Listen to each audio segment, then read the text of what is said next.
नमस्कार मंडळी, welcome back to my channel. मी शिवानी तुम्हा सर्वांचं माझ्या यूट्यूब चॅनलवर अगदी मनापासून स्वागत करते.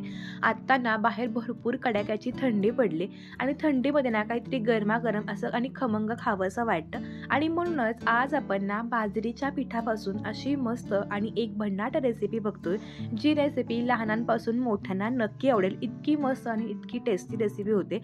ही रेसिपी करायला सोपी आणि साहित्यही अगदी घरातलंच आहे. चला तर मग आपण रेसिपीला लगेचच सुरुवात करूयात. त्यासाठी सुरुवातीला एक वाटण बनवतोय. एका मिक्सरच्या भांड्यामध्ये मी 1 मोठा चमचा इतके धणे घातले, त्यानंतर अर्धा चमचा ओवा, 1 चमचा मी जिरे घातले.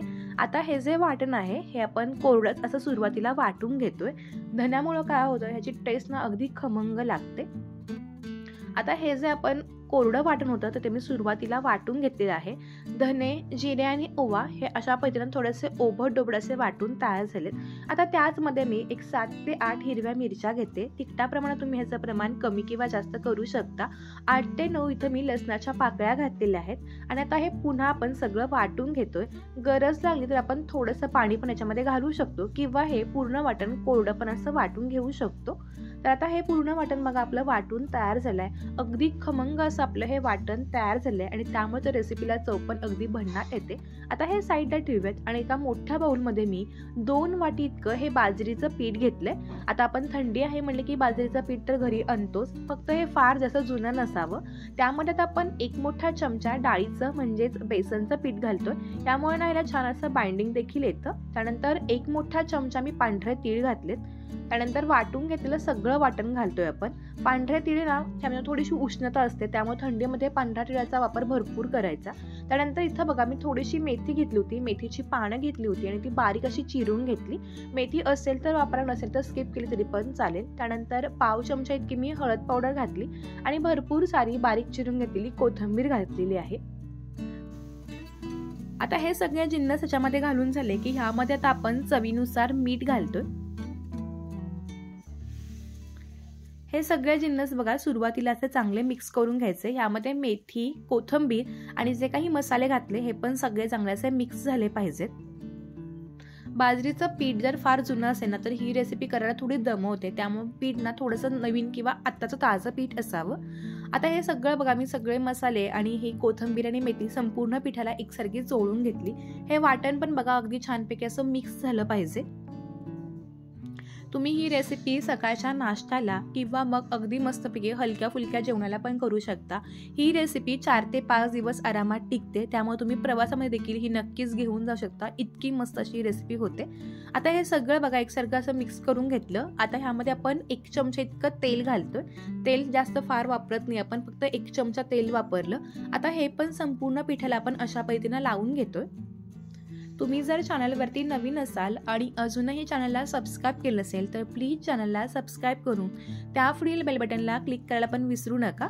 तर आता बघा हे तेल पण छान मिक्स झालं. तर ज्या भांड्यामध्ये आपण वाटण वाटून घेतलं होतं त्यामध्ये मी पुन्हा थोडं पाणी घातलं आणि तेच पाणी घालून आता आपण याचा एक घट्टसर असा गोळा मळून घेतोय.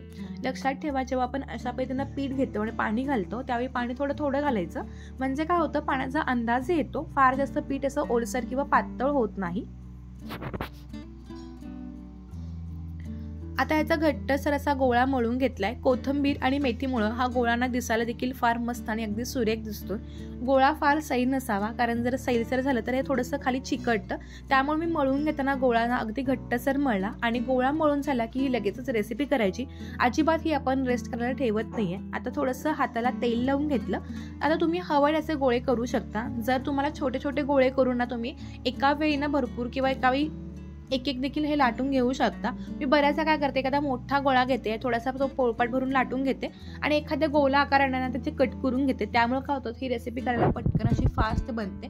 तुम्हाला जी पद्धत सोपी वाटते तुम्ही त्या पद्धतीनं ही रेसिपी नक्कीच बनवू शकता. इथे मी तुम्हाला दोन्ही पद्धतीनं ही रेसिपी बनवून दाखवते. एक गोळा मोठा आणि एक गोळा मी छोटा बनवून घेतलेत. गोळे तयार झालेत. आता पोळपाटाला आणि थोडंसं लाटण्याला मी तेल लावून घेतलं आणि आता हे लाटून घेतोय. आता बाजरीचं पीठ असल्यामुळे ना जास्त बाइंडिंग नसतं, त्यामुळे काय करायचं, अगदी हलक्या हाताने हे लाटून घ्यायचं.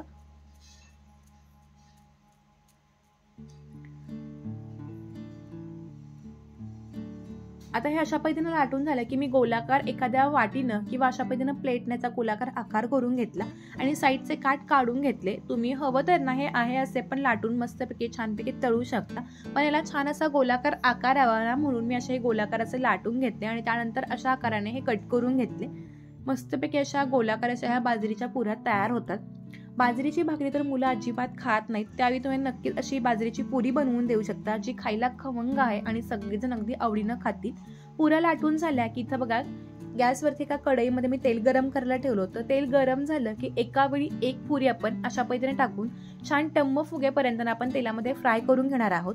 पुरी तेलामध्ये टाकली की गॅस मध्यम करायचा आणि अशा पद्धतीने बघा एखाद्या चमच्याने थोडंसं प्रेस करून घ्यायचं म्हणजे पुरीना अगदी मस्त आणि टम्मदार फुगते. त्यानंतर पलटवून घ्यायची. या ज्या पुऱ्या आहेत ना ह्या खायला तर खमंग लागतात आणि त्याबरोबर ते 4 ते 5 दिवस आरामात टिकतात. कोणत्याही चटणीशिवाय भाजीशिवाय अगदी अप्रतिम लागतात, कारण ह्यामध्ये आपण वाटण घातलं होतं. तर अशी टम्मदार अशी मस्तपैकी फुगलेली खमंग अशी थंडीच्या वेळी करता येईल अशी ही बाजरीची पुरी तयार झालेली आहे. आता ही तेलातून काढून घेऊयात आणि अगदी अशाच पद्धतीनं एका वेळी एक एक पुरी आपण तेलामध्ये टाकून छानपैकी फ्राय करून घेतोय. या पुऱ्या करताना एक गोष्ट लक्षात ठेवायची ती म्हणजे एका वेळी एक पुरी लाटून घ्यायची आणि मग ती तळायची. संपूर्ण पुऱ्या जर तुम्ही लाटून घेतल्या आणि एक एक तळत बसला तर ह्या पुऱ्यांना तळताना किंवा फ्राय करताना थोड्याशा तुटण्याची शक्यता असते. त्यामुळे लाटून पण एकाच वेळी भरपूर ठेवू नका. एक लाटले की एक तळून घ्यायची म्हणजे या पुऱ्यांना अगदी मस्त अशा तयार होतात. तुम्हाला माझी आजची ही थंडीची मस्तपैकी खमंग भन्नाट रेसिपी कशी वाटली हे मला कमेंट करून सांगा. मुलं जर भाकरी खात नसेल तर ही रेसिपी तुम्ही त्यांना जरूर करून देऊ शकता. ही रेसिपी तुम्ही करून पाहिली, तुम्हाला आवडली तर ह्याचा फोटो तुम्ही मला इंस्टाग्रामला देखील सेंड करू शकता. मी इंस्टाग्रामच्या पेजची लिंक पण तुम्हाला खाली देते. तर अशा खमंग आणि सगळ्या पुऱ्या माझ्या तळून तयार झालेल्या आहेत. अशा गरमागरम पुऱ्या त्यासोबत दही किंवा मस्तपैकी मिरचीचा ठेचा किंवा कोणत्याही भाजीची रेसिपी अप्रतिम लागते.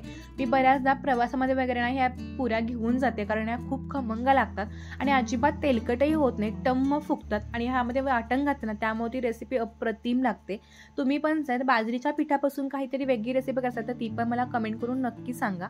पुरी बघा आतून तोडून दाखवते, मस्त अशी फुगलेली आहे आणि आतून मस्त छानपैकी टम्म फुगली ना की खायला पण ती खूप मस्त लागते. तुम्हाला अशा खमंग पुऱ्या दह्यासोबत की ठेच्यासोबत कशासोबत खायला आवडतात हे पण मला कमेंट करून नक्की सांगा.